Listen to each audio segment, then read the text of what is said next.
Assalamualaikum warahmatullahi wabarakatuh. Sebelumnya perkenalkan, saya Madadina Almas Nur Firmansyah dengan 3 digit NIM terakhir 041. Yang pada kesempatan kali ini saya akan berlaku sebagai moderator. Baik Pak Aris, jadi pada kesempatan kali ini kita akan melakukan presentasi terkait hasil survei mata kuliah IoT dan kita mengambil tema yaitu tentang pengetahuan mahasiswa terkait protokol kesehatan di masa pandemi COVID-19. Bisa next slide.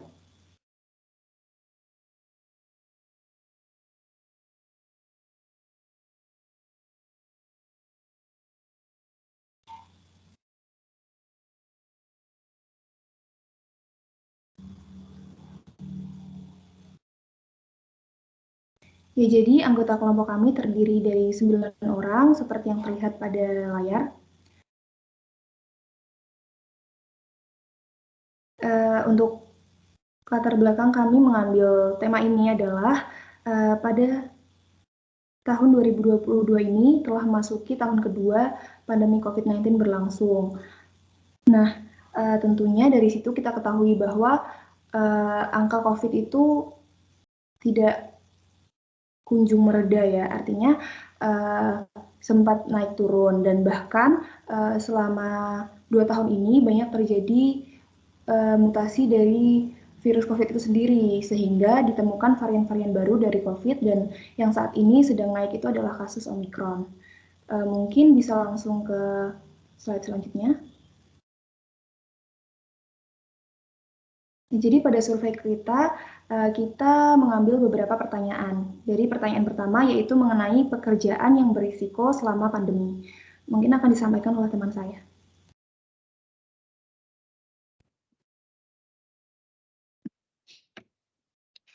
Baik, terima kasih moderator. Bisa di next slide.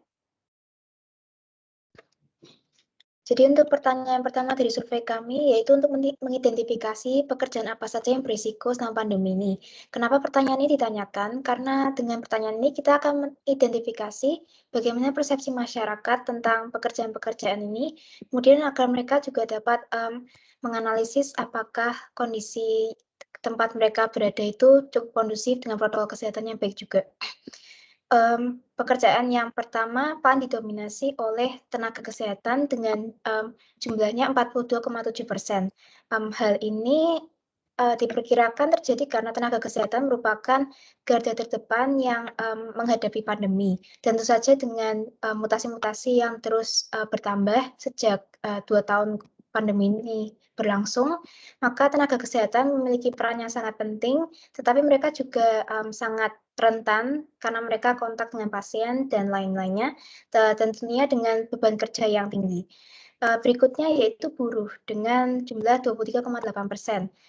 Menindaklanjuti dari hal ini, buruh merupakan bila kita lihat merupakan pekerjaan yang masih dipandang sebelah mata oleh masyarakat. Jadi mereka ini terutama dengan upah yang kurang lebih masih rendah dan lingkungan yang kurang mendukung. Jadi bila tidak terjadi protokol kesehatan yang baik, maka dapat menjadi klaster selama pandemi ini. Dan berikutnya ada karyawan untuk pegawai kantoran dengan jumlah 22,2%. Angka ini menunjukkan bahwa karyawan tidak terlalu mendominasi dan ada di agak tengah-tengah karena selama pandemi ini banyak juga perusahaan yang menerapkan sistem work from home. Kemudian ada juga mahasiswa dengan jumlah 9,9%. Dari angka ini dapat dianalisis bahwa mahasiswa merupakan muda-muda yang berpendidikan. Jadi seharusnya protokol kesehatan pun juga sudah mereka terapkan. Dan yang terakhir itu ibu rumah tangga. Jadi ibu rumah tangga ini sepertinya mereka kurang ada kontak dengan masyarakat dan mereka lebih banyak ada di rumah. Dan bila mereka terkena virus corona ini lebih banyak kemungkinan disebarkan oleh anggota keluarganya terdekat. Mungkin begitu dari saya, selanjutnya akan dilanjutkan oleh anggota yang lainnya. Terima kasih If atas penjelasannya. Mungkin bisa di next slide terlebih dahulu.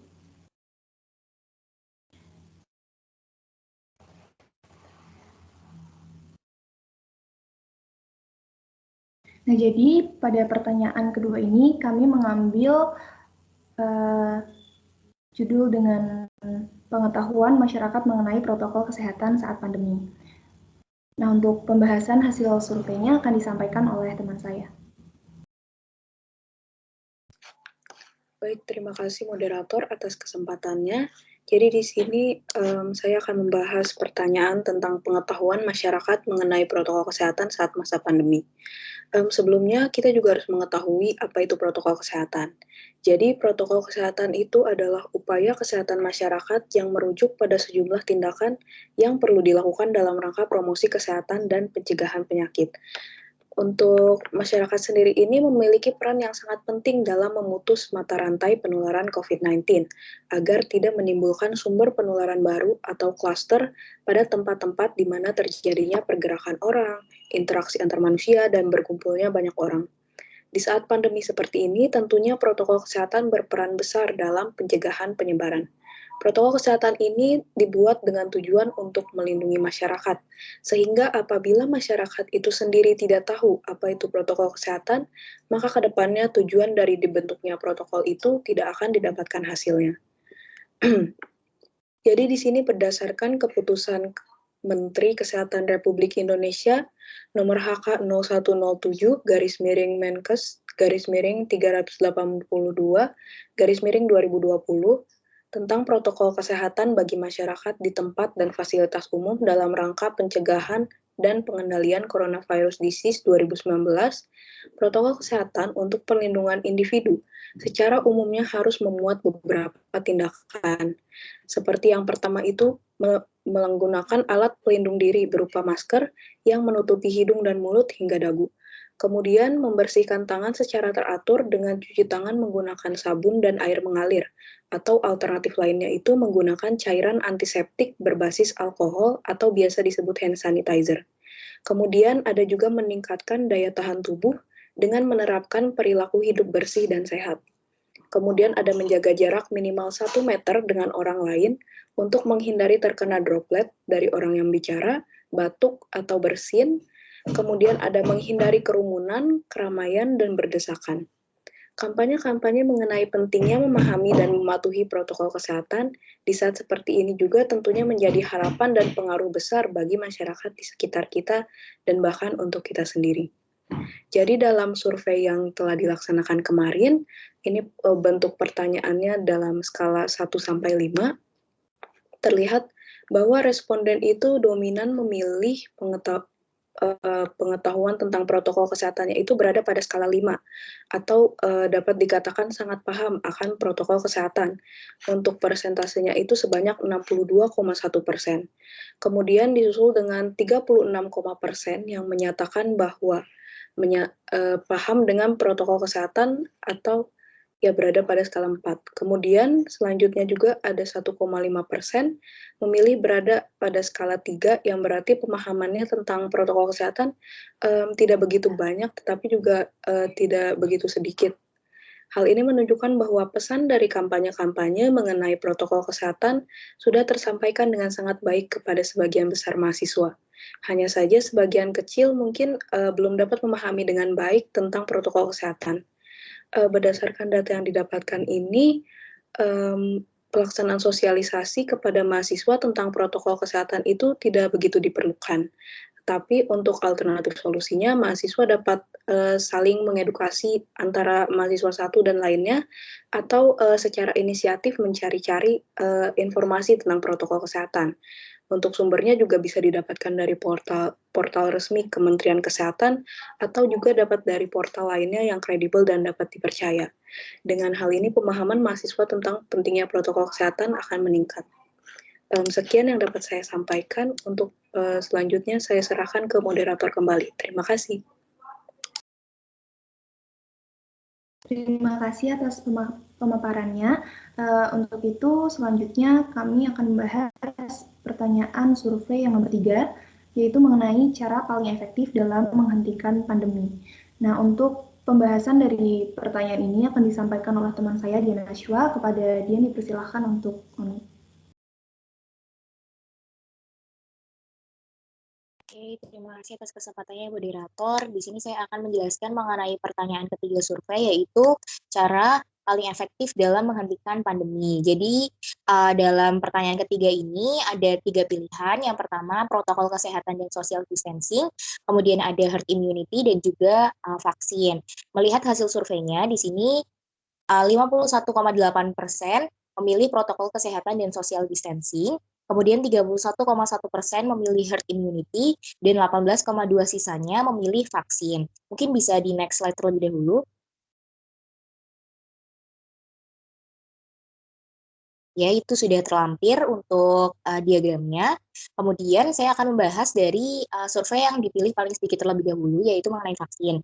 Jadi dari survei dapat disimpulkan atau dapat kita tarik kesimpulan bahwa publik mempercayai pelaksanaan vaksin saja tidak cukup untuk menghentikan pandemi, tetapi tetap dibutuhkan kesadaran individu untuk menaati protokol kesehatan dan social distancing. Di sini sesuai dengan hasil survei di mana 51,8% yaitu terbanyak memilih pilihan ini. Nah, protokol kesehatan yang dimaksud adalah pelaksanaan 5M, yaitu diantaranya mencuci tangan, memakai masker, menjaga jarak, menjauhi kerumunan, dan mengurangi mobilitas. Kemudian untuk protokol kesehatan ini juga sudah dijelaskan sebelumnya oleh teman saya. Kemudian untuk pilihan yang ada di urutan kedua, yaitu ada herd immunity dengan pemilih survei 31,1%. Nah, herd immunity ini sendiri apa? Herd immunity sendiri adalah ketika sebagian besar populasi ini kebal terhadap suatu penyakit menular tertentu sehingga memberikan perlindungan tidak langsung atau kekebalan kelompok bagi mereka yang tidak kebal terhadap penyakit menular tersebut. Jadi di urutan kedua ini publik itu mempercayai bahwa pandemi ini dapat berhenti apabila kita sudah mencapai herd immunity. Misalnya jika 80% populasi kebal terhadap suatu virus, 4 dari setiap 5 orang yang bertemu seseorang dengan penyakit tersebut tidak akan sakit atau tidak akan menyebarkan virus tersebut lebih jauh. Jadi jika ada satu orang yang sudah mencapai herd immunity, maka dia ketika bertemu dengan seseorang yang membawa virus, itu tidak akan terkena dan tidak akan menyebarkan lebih jauh. Dengan begitu, virus atau penyebaran COVID-19 ini dapat terhenti atau dapat berkurang. Nah, dengan cara ini, penyebaran penyakit tersebut itu dapat setidaknya dikendalikan. Bergantung pada seberapa menular suatu infeksi. Biasanya, untuk mencapai kekebalan kelompok, itu dibutuhkan 70-90 populasi yang sudah mencapai herd immunity atau kekebalan. Mungkin itu saja yang bisa saya sampaikan, dan saya kembalikan ke moderator. Terima kasih. Terima kasih atas pemaparannya. Untuk itu, mungkin kepada operator bisa next slide.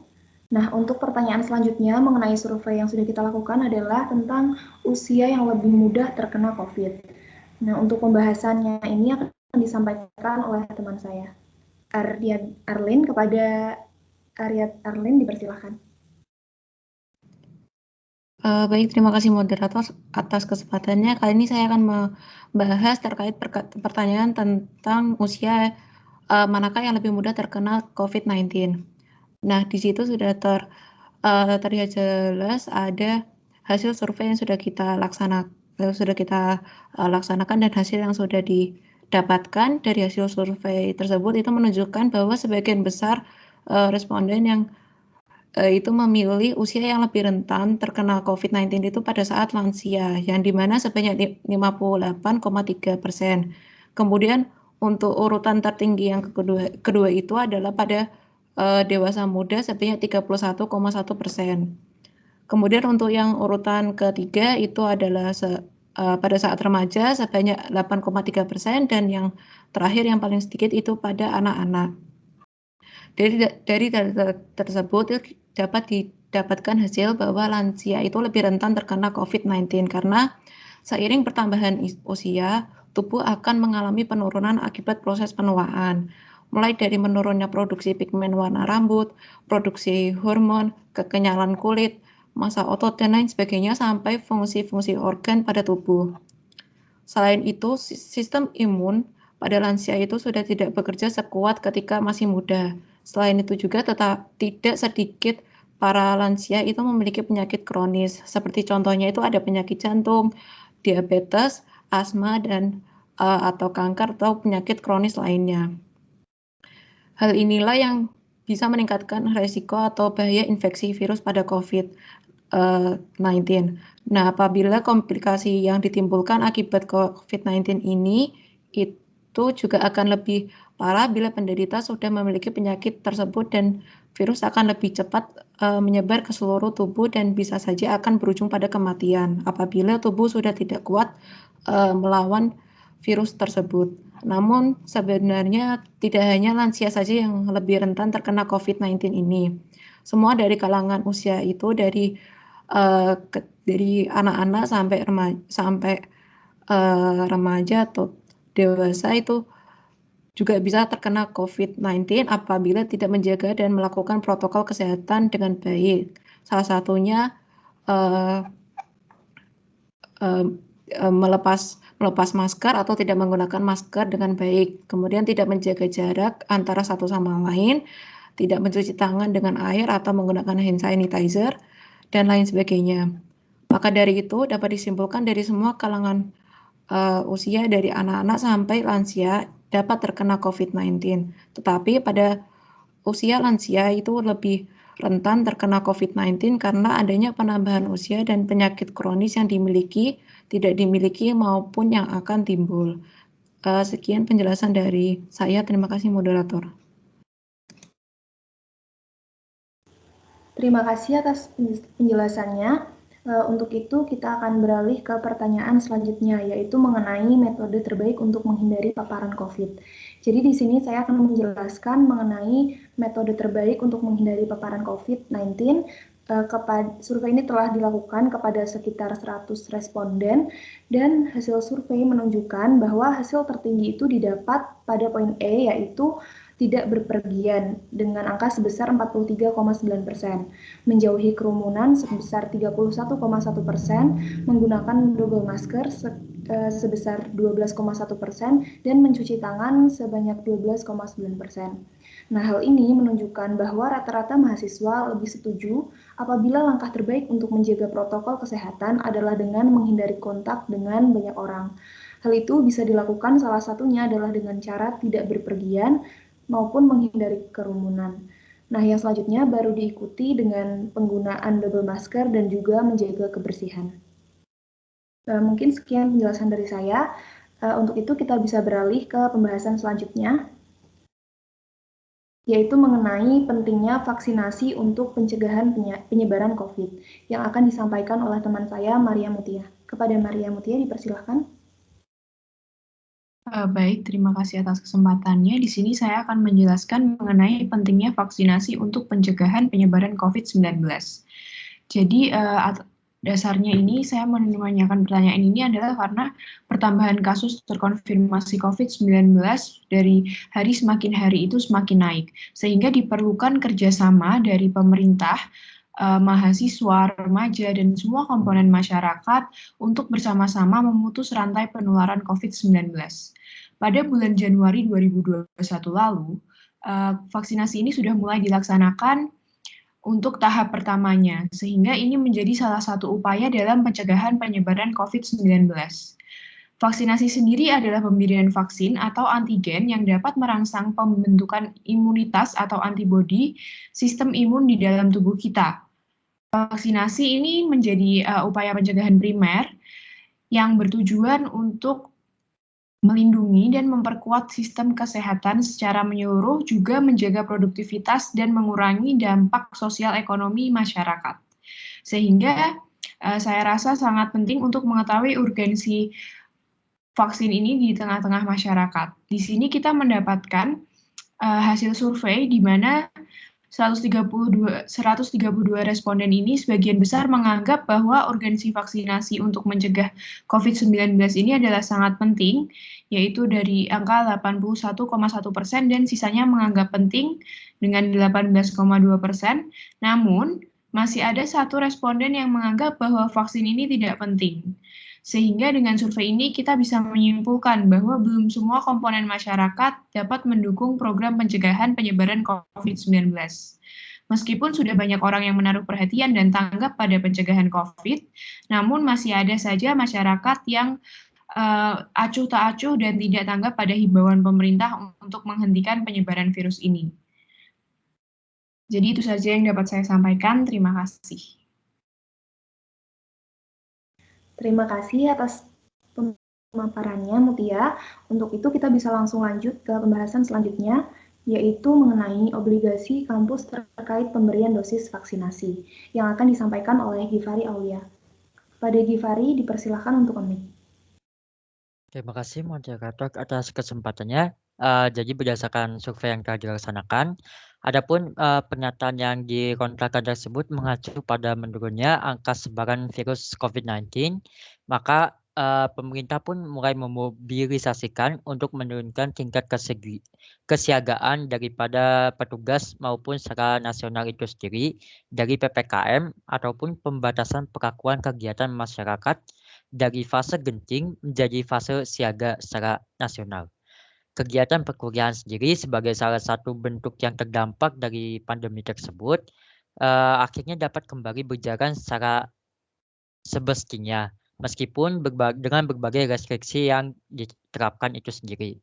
Namun, tidak dapat kita pungkiri bahwa protokol kesehatan yang dilakukan di tingkat kampus ataupun yang dilaksanakan secara perkuliahan tidak dapat menjamin kesehatan dan keselamatan dari para staf akademisi, mahasiswa, ataupun staf lainnya yang bekerja di sekitar kampus itu sendiri. Sehingga universitas ataupun kampus dalam poin ini memiliki suatu kewajiban sebagai pihak penyelenggara kegiatan untuk turut andil dalam menyukseskan program pemerintah itu sendiri. Salah satunya yaitu distribusi vaksin, terkhususnya bagi mahasiswa itu sendiri.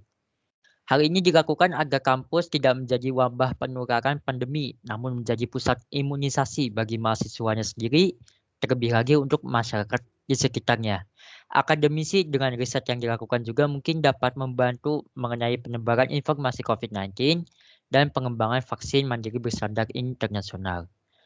Dari survei yang dilaksanakan, terdapat tujuan utamanya yaitu kami dapat mengetahui jajak pendapat dari sampel yang diambil dari populasi mahasiswa itu sendiri. Kemudian adapun cara yang kami gunakan ialah metode survei kualitatif bersistematika random simple sampling dengan jawaban afirmatif ataupun negatif berdasarkan pernyataan yang diberikan. Hasilnya ialah sebanyak 94,7% responden dari total 132 partisipan setuju dengan mosi yang diberikan pada pernyataan tersebut, sedangkan 5,3% tidak setuju. Apa yang dimaksud dari data ini? Yaitu bahwa mahasiswa sebanyak kurang lebih hampir dari mayoritas 132 partisipan itu menyadari bahwa kampus memiliki kewajiban dan tuntutan untuk terus melaksanakan program vaksinasi bagi mahasiswanya itu sendiri, mensukseskan program pemerintah maupun menjauhi penyebaran virus ataupun wabah baru merupakan bagian dari kewajiban kampus itu sendiri. Mungkin itu yang dapat kami sampaikan. Berlanjut lagi ke moderator. Terima kasih moderator. Baik, terima kasih atas pemaparannya, Givari. Untuk itu kita bisa langsung lanjut ke poin selanjutnya, yaitu mengenai vaksinasi di era pandemi. Jadi pembahasan ini akan disampaikan oleh teman saya, yaitu Adelia Ifada. Kepada Adelia Ifada dipersilakan untuk unmute. Baik, terima kasih moderator. Di sini saya akan menjelaskan tentang vaksinasi di era pandemi. Ya, jadi di sini saya menanyakan seberapa penting mendapatkan vaksinasi di era pandemi seperti ini. Nah, di era pandemi seperti ini yang peredarannya sangat cepat, vaksinasi merupakan salah satu cara pencegahan agar terhindar dari COVID-19. Nah, vaksinasi atau imunisasi ini bertujuan untuk membuat sistem kekebalan tubuh seseorang mampu mengenali dan dengan cepat melawan bakteri atau virus penyebab infeksi. Nah, tujuannya ini dari pemberian vaksin COVID-19 ini adalah menurunnya angka kesakitan dan angka kematian akibat virus ini. Vaksinasi COVID-19 bertujuan untuk mendorong terbentuknya herd immunity atau kekebalan kelompok. Hal ini penting karena ada sebagian orang yang tidak bisa divaksin karena ada alasan-alasan tertentu. Nah, berdasarkan survei yang telah didapat, total responden 132 orang dengan hasil 90,9% responden menganggap bahwa vaksinasi di masa pandemi ini merupakan hal yang sangat penting. Dan sebanyak 8,3% responden menganggap vaksinasi di masa pandemi ini sangat penting. Dari data tersebut dapat disimpulkan bahwa orang-orang telah menyadari seberapa pentingnya vaksin di masa pandemi ini. Nah, di mana dengan vaksinasi juga dapat melindungi diri sendiri dan menjaga orang-orang di sekitar yang belum memiliki kekebalan terhadap virus COVID-19 ini. Sekian dari saya, terima kasih moderator. Terima kasih atas penjelasannya Adelia Ifada. Nah, untuk itu kita bisa langsung saja ke pembahasan berikutnya, yaitu mengenai tanggapan atau pandangan masyarakat tentang COVID-19 yang akan disampaikan oleh Kalisha Prudence. Kepada teman saya Kalisha, dipersilahkan untuk unmute. Baik, terima kasih moderator. Jadi untuk pertanyaan ini saya mengajukan itu karena untuk dimaksudkan untuk mengetahui bagaimana kehidupan masyarakat setelah 2 tahun pandemi COVID-19 berdasarkan pemahaman mahasiswa sebagai responden. Dari survei yang sudah dilakukan menunjukkan 80,3% dari keseluruhan responden beranggapan bahwa masyarakat Indonesia saat ini sudah mulai menyepelekan status pandemi COVID-19. Angka ini sangat kontras dengan persentase masyarakat taat protokol kesehatan yang hanya mencapai angka 12,9%. Dari data tersebut dapat disimpulkan sebagian besar masyarakat mulai menyepelekan protokol kesehatan dan menjadikan masyarakat yang taat sebagai minoritas. Hal ini dapat menyebabkan terjadinya diskriminasi dalam masyarakat dan dapat membuat masyarakat yang pada awalnya taat terhadap protokol kesehatan menjadi ikut tidak taat. Untuk menanggulangi hal ini, memberikan edukasi adalah jalan terbaik yang bisa ditempuh. Edukasi bisa diberikan dengan cara yang lembut dan mudah seperti penyuluhan pentingnya cuci tangan untuk mencegah penyakit, hingga cara yang ekstrim seperti memberitakan kondisi rumah sakit dan pasien terkonfirmasi COVID-19. Namun penerimaan edukasi kembali bergantung pada persepsi masing-masing. Pemerintah dapat mendukung dengan membuat regulasi yang bisa meringankan beban masyarakat sehingga edukasi yang diberikan dapat lebih mudah dipahami dan dijalankan. Baik, sekian dari saya kembalikan ke moderator. Terima kasih pemaparannya, Kalisha. Nah, jadi seluruh pertanyaan dari survei yang kita sebarluaskan kepada sekitar 130 responden yang dimana semuanya adalah mahasiswa dari Universitas Diponegoro. Nah, sebelum saya menutup diskusi dan presentasi pada malam hari ini, saya akan menyimpulkan terlebih dahulu apa yang sudah kita bahas tadi. Nah, jadi kesimpulannya, sebagian besar mahasiswa mengetahui dan menyadari bahwa pandemi COVID-19 ini merupakan wabah pandemi internasional yang membutuhkan kontribusi maksimal dari semua pihak dalam rangka menekan angka penyebarannya. Pengetahuan umum yang ditanyakan kepada mahasiswa ini meliputi aspek medis seperti vaksinasi, tingkat paparan virus, protokol kesehatan yang diterapkan, usia rentan maupun aspek sosial seperti pekerjaan yang paling terdampak.